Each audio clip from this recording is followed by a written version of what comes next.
مرحبا، اليوم عندنا معلومات بسيطة عن عصارة أكريتين أو جل أكريتين. تستخدم هاي العصارة في علاج حب الشباب وفي تقشير البشرة. طبعا هو الاستخدام الرئيسي في معالجة حب الشباب.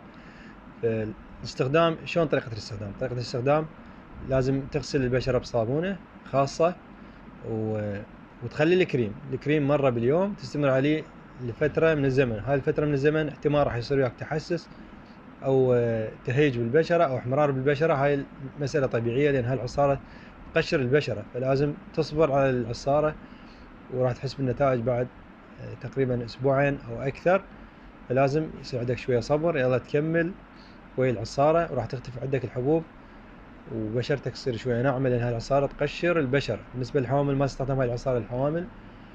بالنسبة لغسل الصابون لا تغسل وجهك بالصابون أكثر من مرتين باليوم، وممنوع تخرج بالشمس وأنت تستخدم هاي العصارة. يعني لازم إذا خرجت بالشمس لازم تلبسها قبعة أو شيء يخليك يعني أو وقاية من الشمس، وراح تجيب وياك نتائج جدا ممتازة. إذا عجبك الفيديو واستفدت منه شاركونا مع الأصدقاء وخلونا لايك واشتركوا بالقناة. في أمان.